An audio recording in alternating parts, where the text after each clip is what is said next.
অপু, আমার কুকুর কথা খুব মনে পড়ছে আজকে। আমি খুব মিস করছি ওকে। রাখি পূর্ণিমা, ভাইফোঁটা এগুলো এলেই না আমি কুকুকে খুব মিস করি।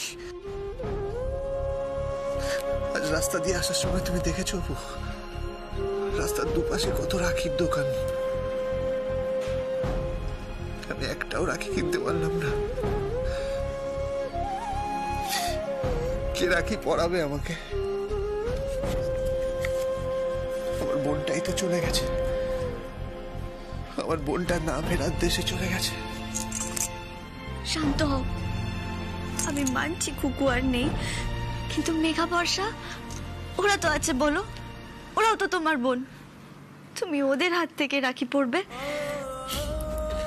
কুকু চলে যাওয়ার পর মায়ের বাড়িতে রাখি পূর্ণিমা, ভাইফোঁটা এসব অনুষ্ঠানগুলো বন্ধ করে দিয়েছে। তাই এই অনুষ্ঠানগুলো এলেই আমার খুব মন খারাপ হয়, আমার খুব কষ্ট হয়, আমার বুকের ভেতরটা মোচড় দিয়ে ওঠে। জানো অপু, কুকু যখন ছিল তখন এই বাড়িতে খুব আনন্দ হতো রাখি পূর্ণিমার দিন। দূর বাবা, আমরা দাদা ভাইদের আর কখন রাখি পড়াবো? আমার তো এবার খিদে পেয়ে যাচ্ছে। সত্যি জেঠিমণি, আর কতক্ষণ উপোস করে থাকবো বলো তো? আজকে দিনে দাদা ভাইদের দোকানে না গেলেই নয়। আচ্ছা ঠিক আছে, দাদা ভাইদের আমি ডাকছি, দাঁড়া। ও দীপু, দীপু, বড় খোকা, মেজ খোকা, সেজ খোকা, তাড়াতাড়ি আয় বাবা। কি ব্যাপারে তো হাগড়া কিসের? দেখো না বাবা, আমরা সবাই রেডি হয়ে বসে আছি রাখি পড়াবো বলে, কিন্তু ওদের কোনো পাত্তাই নেই। আমাদের তো এবার খিদে পেয়ে যাচ্ছে, ওদের মনে কি একটু মায়া দেওয়ার নেই নাকি? আহা বেচারা রে, সত্যি মা ভারী অন্যায়। আচ্ছা অবলা, আমার কি মনে হয় জানো তো, ওরা ওয়ালেট লুকাতে ব্যস্ত।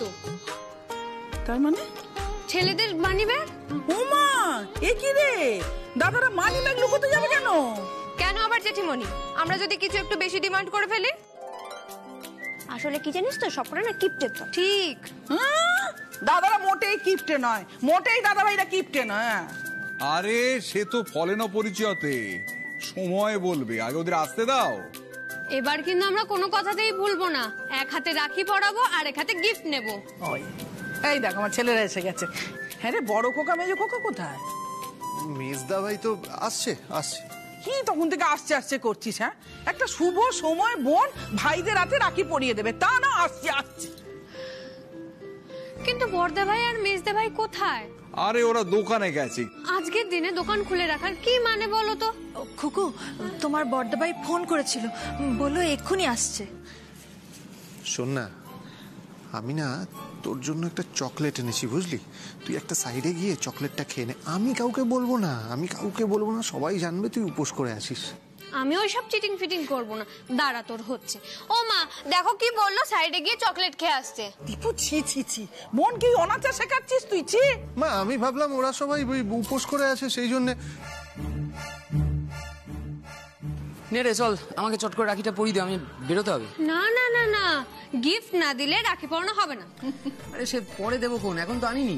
পরে টোরে বললে হবে না, আমার এখনই গিফট চাই। আরে কি বলছিস তা কি?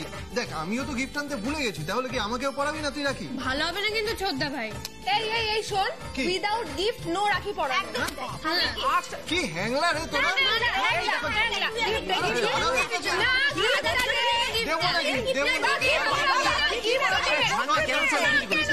আচ্ছা ঠিক আছে, এই নে তোর জন্য, এটা তোর জন্য। আরে বাপ রে বাপ, খুশি তুই?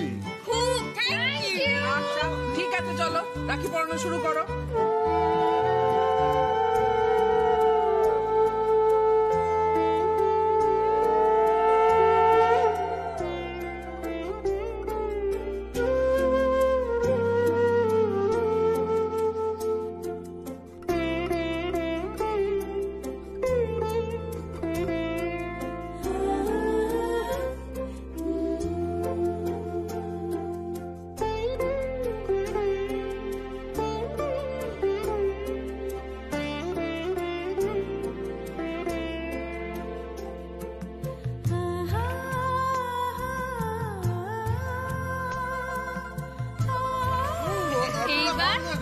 এবার গিফটটা দে। আরে বাবা, বললাম তো পরে দেবো। না, এখন গিফট না দিলে তোকে যেতেই দেবো না। একদম ঠিক বলেছিস, আমি যেমন গিফট দিয়েছি সবাইকে তেমন যেন ও গিফট দেয়, না ছাড়বি না। এত বড় একটা আনন্দের অনুষ্ঠান হতো, আর এখন কি?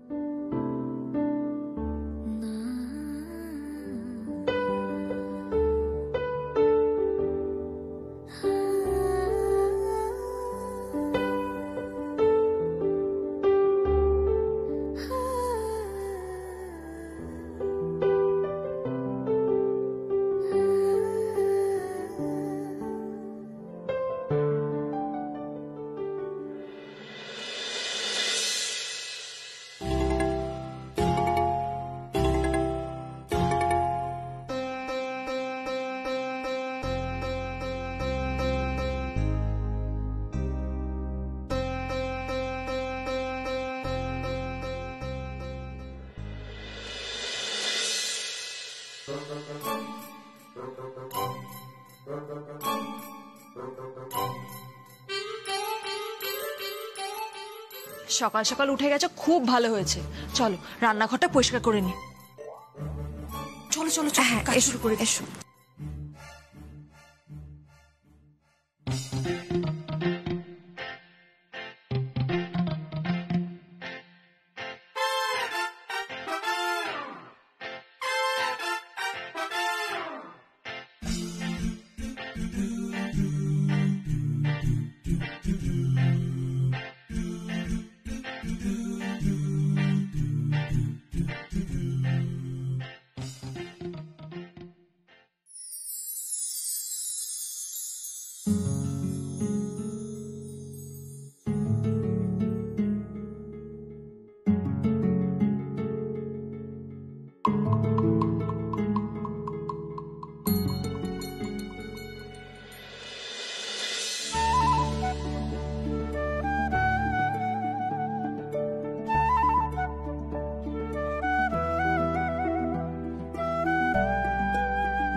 অপু,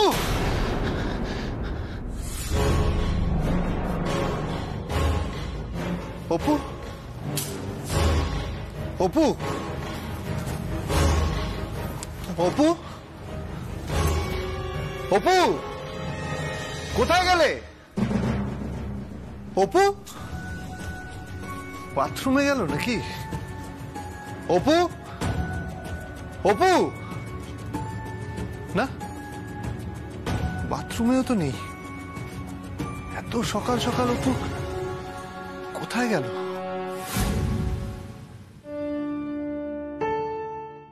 থ্যাংক ইউ দাদা, আজ রাখি পূর্ণিমার দিনে এই অপু বোনের জন্য আপনি অনেক কিছু করলেন। Thank you so much. এলাম।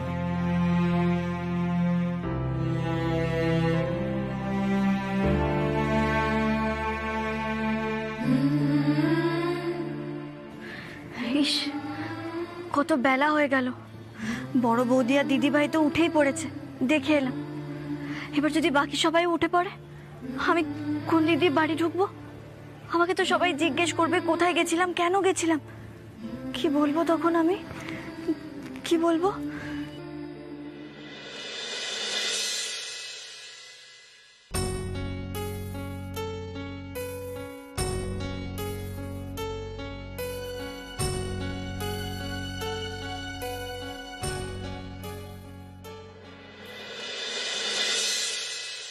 দোষ নিও না ঠাকুর, আমি যা করছি এই পরিবারের জন্য করছি।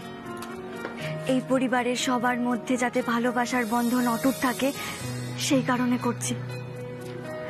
এই পরিবারকে খুশি রাখার জন্য, সুখী করার জন্য অপু সবকিছু করতে পারে, সবকিছু।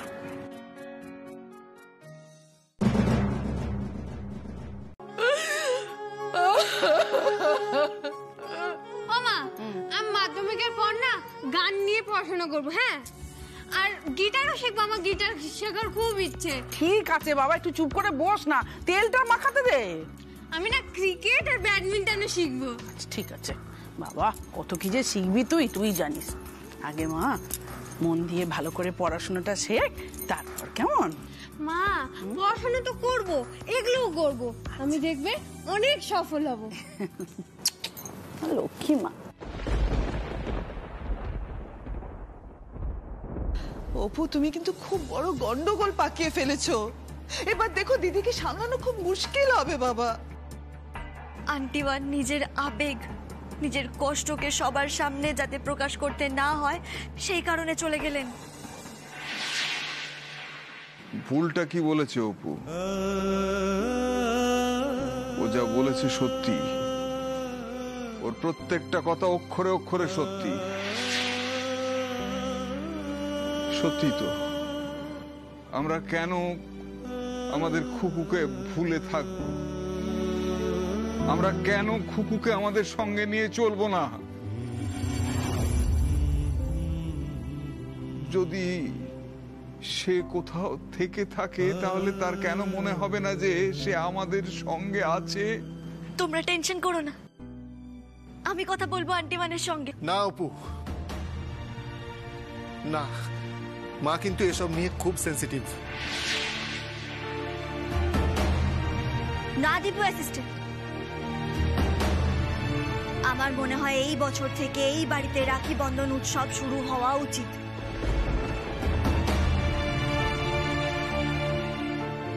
আমি কথা বলবো আন্টিওয়ানের সঙ্গে। না অপু, আমি তোমাকে বারণ করেছি।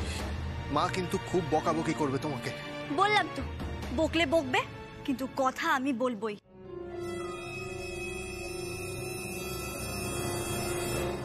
অপু শোনো, অপু। কেন চিন্তা করছো তুমি? অপু আমার কথা।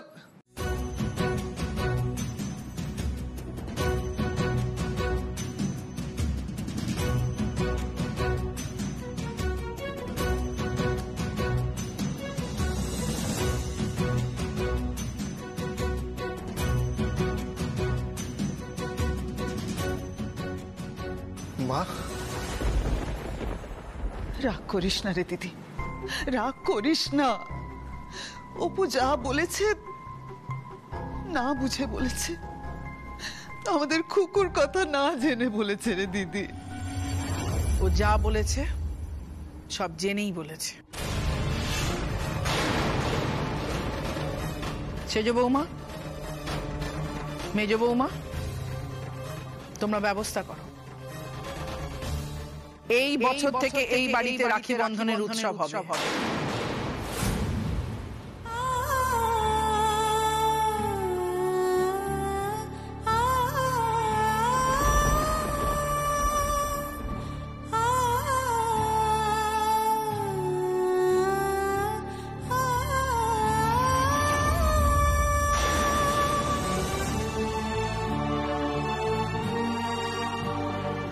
মা, অবলা তুমি এ কথা বলছো?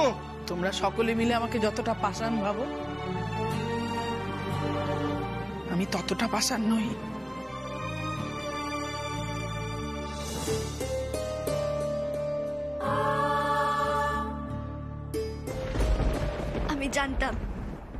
আমি জানতাম আন্টিওয়ান আমার আবদার ফেলতে পারবেন না।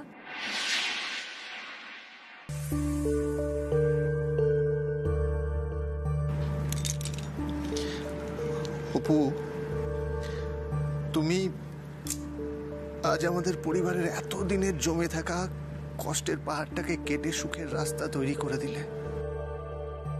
Proud of you. Yes, proud of you. কিন্তু বইয়ের প্রশংসা এখন পরে করবি, এখন আমার সঙ্গে বাজারে চল। ওরে আজ আমি 2টো ব্যাগ ভর্তি করে বাজার করব। একটা ব্যাগে আমাদের পছন্দের খাবার থাকবে, আর একটা ব্যাগে আমার খুকুমা যেসব খাবার ভালোবাসতো আমি সেই সব খাবার নিয়ে আসবো দীপু। আমি সেই সব খাবার নিয়ে আসবো। আয় আমার সঙ্গে আয় বাবা। হ্যাঁ আমিও যাবো। আয় আয় আয়, সবাই আয় আয় তোর আমার সঙ্গে।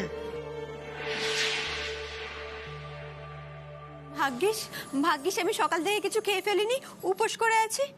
কিন্তু আমার তো সব জামাই পুরনো, একটাও নতুন জামা নেই। পুরনো জামা পরে কি তাদের রাখি পরাবো বলো?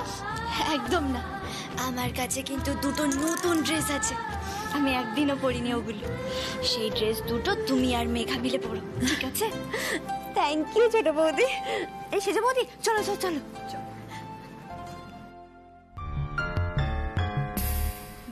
বাবা অপু, তোমার তো খুব সাহস দেখছি।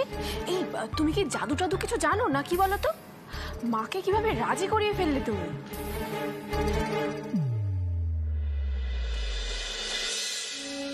কিন্তু আমি যে একটা অন্যায় করেছি, একটা মিথ্যে কথা বলেছি, আর আমাকে আমার বলা মিথ্যে কথাটা স্বীকার করতে হবে আন্টিমানের কাছে।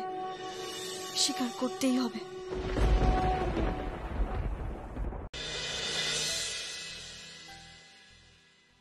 এই তো 3 ভাই বসে গেছে। হ্যাঁ। আর এক ভাই কোথায়? দইপান এই তো বলতে বলতে এসে গেছে। আয় সেজদা ভাই, বস, এত দেরি করলে বস চলে? বস বস। বাবা বাবা বাবা, কি সুন্দর দেখতে মিষ্টিগুলো না? হ্যাঁ আমি তো তাই বলছি। আমার মিষ্টির প্লেট কই বড় বৌমা? না বাবা, তোমার জন্য আলাদা করে কোনো মিষ্টির প্লেট হবে না। তোমার জন্য সুগার ফ্রি মিষ্টি আনানো হয়েছে। উপমা, তুই আমার সঙ্গে এটা করতে পারলি? তুই না আমার মেয়ে। যে মেয়ের বাবার ব্লাড সুগার লেভেল এত হাই, সেই মেয়েকে নিষ্ঠুর হতেই হয়। একদম। বাবা, আপনার জন্য চিনি ছাড়া মিষ্টি আনানো হয়েছে, আপনাকে আমি পরে দেবো, কেমন? আচ্ছা, আমি রান্নাঘরে যাচ্ছি। সুগার ফ্রি মিষ্টি খেলে মনে হয় যেন জিভে গ্লাভস পরে মিষ্টি খাচ্ছি।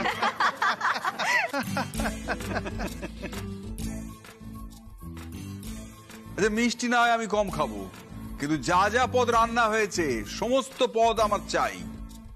হ্যাঁ হ্যাঁ, তুমি সব খাবে, কিন্তু কম কম। অত শাসন আমি মানবো না, বলে দিলাম। হ্যাঁ, আমার কিন্তু এই যে সর্ষে ইলিশ করছিস, ওর এই ডিম ভরা পেটি চাই। হ্যাঁ হ্যাঁ পাবে, বড় বৌদি জমিয়ে সর্ষে ইলিশটা রান্না করেছে। হ্যাঁ সেই তো, এই এই সর্ষে ইলিশ জানো তো আমাদের খুকুর খুব প্রিয় খাবার ছিল।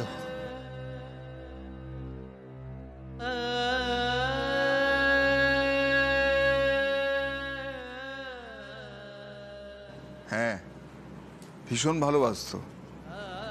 আর কিরকম অদ্ভুত, এই সর্ষে ইলিশের ঝোলের যে কাঁচা লঙ্কা ভাজতো, সেইটাকে ভাতের সঙ্গে ডোলে নিয়ে খেত করে। ঝাল লাগতো, কিন্তু তবু ওই কাঁচা লঙ্কাটা ডোলে খাওয়া চাই।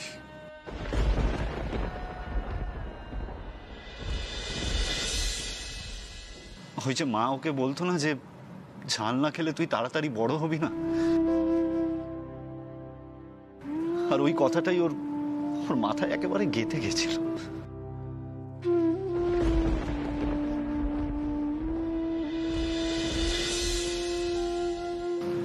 আমার এই ছোট্ট বোনটা যে খুব বড় হতে চাইতো, অনেক বড় হতে চাইতো।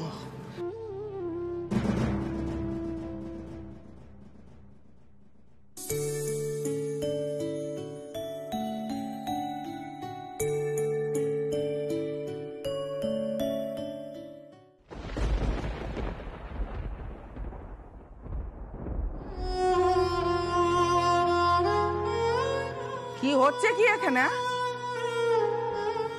এত হইচই হচ্ছে কেন? তো কথা কিসের? এরপর তো রাখি বন্ধনের শুভ মুহূর্তটাই পার হয়ে যাবে। এই যে মেয়ে, তুমি না রাখি বন্ধন উৎসবের দায়িত্ব নিয়েছিলে, তো এখন তারা দিচ্ছ না কেন? হ্যাঁ শুনি। হ্যাঁ আন্টিমা, এই বর্ষা নাও এবার দাদা ভাইদের হাতে রাখিটা পরাও। হ্যাঁ রে নীলু, তোর মা কোথায় রে? মেসমশাই মায়ের শরীরটা আসলে ভালো নেই, তাই ঘরে বিশ্রাম করছে। ও বাহ, দারুণ আয়োজন তো। বিয়ের পর প্রথমবার এ বাড়িতে রাখি বন্ধন উৎসব পালন হতে দেখছি। আমার যে কি আনন্দ হচ্ছে না। কিন্তু মাঝখান থেকে সমর্পণটাই নেই। ও তো ওই নাটকের শোতে কলকাতার বাইরে গেছে, আর ও তো জানতো না যে আজকের দিনে এ বাড়িতে রাখি বন্ধন উৎসব পালন হবে। ও ফোনে শোনার পর থেকে তো একদম আসার জন্য ছটফট করছে, কিন্তু নাটক ছেড়ে আসতে পারছে না। হ্যাঁ ঠিকই বলেছ, মেজ খোকাটা থাকলে ভালোই হতো। যাই হোক, শুভক্ষণ চলে যাচ্ছে, এবার চুপ করো। রাখি বন্ধন উৎসবটা শুরু করো তো। সেজ বৌমা শাক বাজাও, বর্ষা শুরু করো। মেয়েটা কোথায় গেলি, আয়।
দীপু অ্যাসিস্ট্যান্ট, আমি না তোমাকে বারবার বললাম চিঠিটা ছিঁড়ে ফেলতে?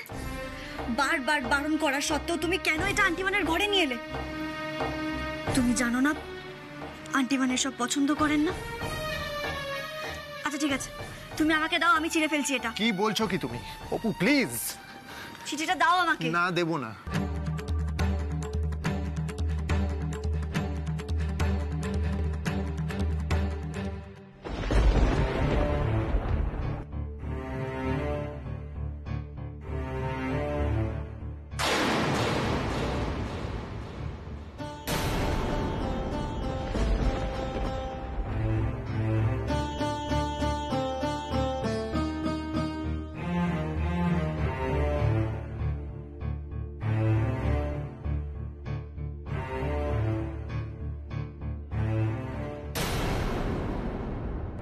এটা তুই কেন করলি বড়দা ভাই?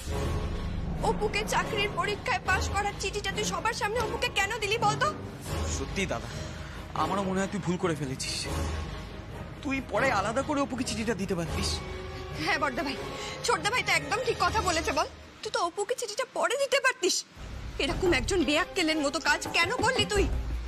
তোর কি আক্কেল জ্ঞান বলে কিচ্ছু নেই? তুই কি জানিস না এ বাড়ির পরিস্থিতি কি? আমার শাশুড়ি মা এ বাড়ির মেয়ে বউদের বাড়ির বাইরে যাওয়া, চাকরি করা, এসব কিচ্ছু পছন্দ করেন না। সেটা কি তুই জানিস না? তা বলে ও চাকরির পরীক্ষার প্রথম ধাপ পাশ করলো, এরপরে দ্বিতীয় ধাপে ও বসতেই পারবে না। বড়দা ভাই তুই কেন বুঝতে পারছিস না বলতো? অপু আর চাকরি করতে চায় না রে। ও এখন শুধু মন দিয়ে সংসারটা করতে চায়। এমনকি ও চাকরি করার স্বপ্ন দেখা পর্যন্ত ছেড়ে দিয়েছে। স্বপ্ন দেখা নাকি ছেড়ে দিয়েছে? স্বপ্ন দেখা ছেড়ে দিয়েছে নাকি এই বাড়ির লোকগুলোর ভয়ে যে স্বপ্নের গলা টিপে মেরে ফেলেছে? কোনটা? বড়দা ভাই কি করছিস বলতো তুই? কি কেন করছিস এরকম চিৎকার চেঁচামেচি বলতো? কেউ যদি শুনতে পায় কি হবে একবার ভাবতে পারছিস? হ্যাঁ, এমনিতেই তো অশান্তি সূত্রপাত হয়ে গেছে, এরপর যদি এই কথাগুলো কারোর কানে যায় তখন কি হবে ভাবতে পারছিস? অশান্তিটা আরো বাড়বে।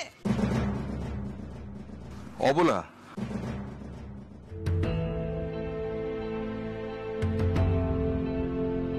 হাতে চিঠিটা নিয়ে কি ভাবছো অবলা?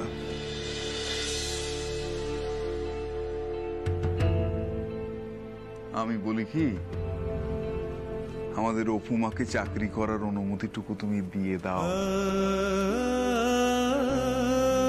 সবাই তোমার গুণগান গাইবে। এতে সকলে তোমার প্রশংসা করবে, তুমি কেন বুঝতে পারছো না?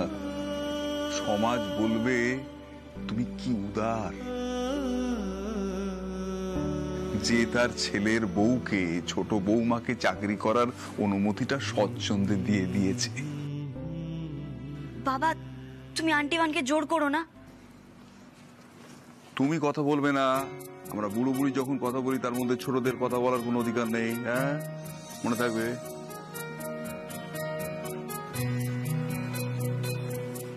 অবলা, লক্ষ্মীটি, আমার কথা একটু ভরসা করো না। তুমি কি বোঝো না অবলা, অপু আমাদের সেই মেয়ে যে আমাদের পরিবারের মুখ সর্বদা উজ্জ্বল করে এসেছে, সর্বদা উজ্জ্বল করবে, আমাদের পরিবারটাকে আনন্দে ভরিয়ে দেবে। অবলা, অপু মা যে জাদু জানে গো।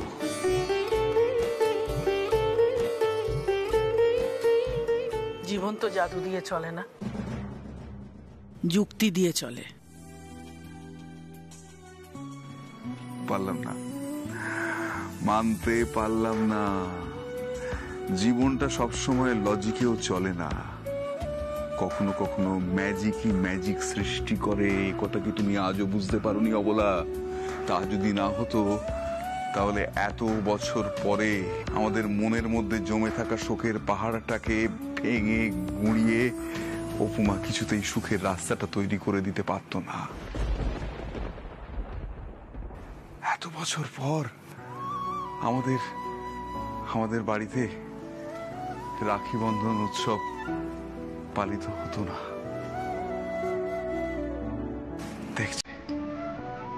দেখছে ওরা, খুকু দেখছে, ঠিক দেখছে, ওপর থেকে সব দেখছে খুকু। আমার কি মনে হয় যেন অবলা, খুকু এসেছিল আমাদের ঘরে, খুকু এসেছিল।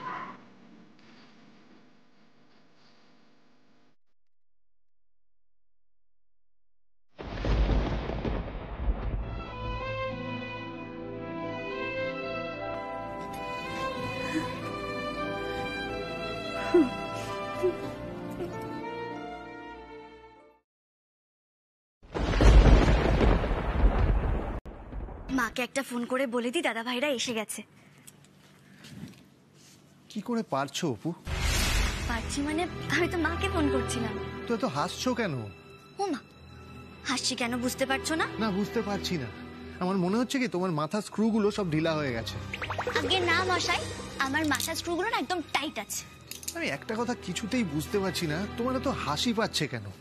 অপু, তুমি প্রিলিমসের পরীক্ষায় পাশ করে গেছো। এবার মা তোমাকে মেন্সের পরীক্ষা দেওয়ার জন্য পারমিশন দেবে কি দেবে না সেটা আমরা জানি না। তোমার কোনো টেনশন হচ্ছে না? তোমার মধ্যে তো কোনো কষ্টের লেশ মাত্র আমি দেখতে পাচ্ছি না। যেমন আন্টি মানের মনের কষ্টটা আমরা কেউ দেখতে পাচ্ছি না, আমি জানি আন্টি মানের পরিবর্তন হবেই। কি দরকার বলো তো অপু? কেন করছো মার সাথে এগুলো? না মানে মাকে তো আমি বোঝাচ্ছিলাম যাতে তোমাকে পরীক্ষাটা দিতে দেয়, তুমি কেন না করলে হঠাৎ করে? আজ আর আন্টি মানের সঙ্গে এসব কিছু নিয়ে আলোচনা না করাই ভালো। ওনার মনে ঝড় উঠেছে। আজ এত বছর পর এই বাড়িতে রাখি বন্ধন উৎসব আবার পালন করা হয়েছে। কিন্তু অনুমতি দিলেন, ওনার মনকে আজ আর চাপ দেওয়াটা উচিত হবে না। কিন্তু অপু, তোমার তো পরীক্ষাটা দিতে হবে, তাই না? তাড়াহুড়ো কেন করছো? সব হবে, আন্টিমান আগে অনুমতিটা তো দিক। মা যতদিনে অনুমতি দেবে ততদিনে যদি খুব দেরি হয়ে যায়, না মানে সব সুযোগ যদি হাতছাড়া হয়ে যায়, তখন কি করবে? আন্টিমানের মনে ভয় বাসা বেঁধে আছে জানো তো। খুকুর মৃত্যুটা আন্টিমানের মতো মানুষকেও ভীতু বানিয়ে দিয়েছে। আন্টিমান সবসময় এটাই ভাবেন যে বাড়ির মেয়েরা যদি বাড়ির বাইরে বেরোয় তাহলে তাদের সঙ্গেও খুকুর মতো কিছু হতে পারে। ভয়ের শিকলে বাধা পড়ে আছেন আন্টিমান। একটা আশঙ্কার কারাগারে বন্দী হয়ে আছেন উনি। আমি আন্টিমানকে কারুর কাছে কখনো হেরে যেতে দেব না। এই যে আন্টিমান ভয় আশঙ্কার কাছে হেরে বসে আছেন, সেটা আমি আর বেশি দিন হতে দেব না দীপু অ্যাসিস্ট্যান্ট। কেন? করবে তুমি? ওনাকে ভয়ের শিকল কেটে আশঙ্কার কারাগার থেকে মুক্ত করে আনবো আমি, আনবই। তুমি জানো দীপু অ্যাসিস্ট্যান্ট, আজ আমি কেন এতটা খুশি? কারণ আজ আমি বুঝতে পেরেছি যে আন্টিমান আমাকে ভালোবাসেন, আর তাই উনি আমার প্রতি এতটা প্রোটেক্টিভ। আমার ভালো মন্দ বিপদ আপদ নিয়ে উনি চিন্তা করেন। উনি ভাবছেন আমি যদি বাইরে চাকরি করতে চলে যাই তাহলে ওখানে গিয়ে আমার হয়তো কোনো বিপদ হয়ে যেতে পারে। উনি হয়তো মুখে স্বীকার করেন না, কিন্তু উনি আমায় ভালোবাসেন। তুমি দেখো দীপু অ্যাসিস্ট্যান্ট, উনি একদিন সব বুঝতে পারবেন আর আমাকে চাকরি করার অনুমতিটাও দেবেন। কিন্তু আমাদের তো মাকে বোঝাতে হবে, এই যুগ বদলেছে, সবকিছু আর আগের মতো নেই, তাই না? আন্টিমান একদিন ঠিক বুঝতে পারবেন, শুধু ওনাকে একটু সময় দিতে হবে। তুমি দেখো, একদিন হয়তো উনি মেঘা বর্ষাকে আমাদের ফ্যামিলি বিজনেসে জয়েন করার অনুমতিটাও দিয়ে দেবেন। শুধু ওনার মনের ভয়টা দূর করতে হবে। আমরা সবাই একসাথে বাঁচবো, সবাই সবার পাশে থাকবো। তুমি দেখো দীপু অ্যাসিস্ট্যান্ট, আর আন্টিমানকে শুধুমাত্র এই ভরসাটাই তো দিতে হবে। ঠিক বলেছো তুমি, তুমি একদম ঠিক বলেছো। আমাদের মাকে ভরসা দিতেই হবে। অপু, আমার তো এখন মনে হচ্ছে মা হয়তো তোমাকে মেন্সের পরীক্ষার জন্য পারমিশনও দিয়ে দেবে। আর আমি তো এই দিনটার জন্যই অপেক্ষা করছি দীপু অ্যাসিস্ট্যান্ট, যেদিন আন্টিমান আমাকে নিজে অনুমতি দেবেন পড়াশোনা করার, নিজে পড়তে বসতে বলবেন, জোর করবেন, পড়াশোনায় ফাঁকি দিলে আবার বকাবকিও করবেন। আর তুমি দেখো, এই দিনটা খুব তাড়াতাড়ি আসবে। আর সেই আনন্দে তুই লাফালাফি শুরু করে দিলি। হ্যাঁ, এই ব্যাপার নিয়ে তুই মায়ের সাথে কথা বলতে চলে গেলি। আর তুই জানিস আমি তোকে সবার সামনে চিঠি দেওয়া নিয়ে বর্দা ভাইকে কতটা বকাবকি করলাম? দিদি ভাই, বর্দা ভাই যা করেছে খুব ভালো করেছে, সাপে বর হয়েছে। আর সেই কারণেই তো দীপু বাবু আন্টিমানের কাছে চিঠিটা নিয়ে যেতে পারলো। তুই ভাবতে পারছিস দিদি ভাই, আন্টিমান নিজে দাদা ভাইদের এ বাড়িতে ডেকে পাঠিয়েছেন যাতে আমরা ওদের হাতে রাখি পরাতে পারি। আন্টিমান খুব ভালো মনের মানুষ, ওনাকে আমি কোনোদিনও কারোর কাছে ছোট হতে দেব না, কোনোদিনও কারোর কাছে হেরে যেতে দেব না, আমি কথা দিচ্ছি। উনি তো আমাদের সবার মা, মা কি কখনো হেরে যেতে পারেন? মায়ের জয় হবে, আর এটা এই মেয়ের প্রমিস।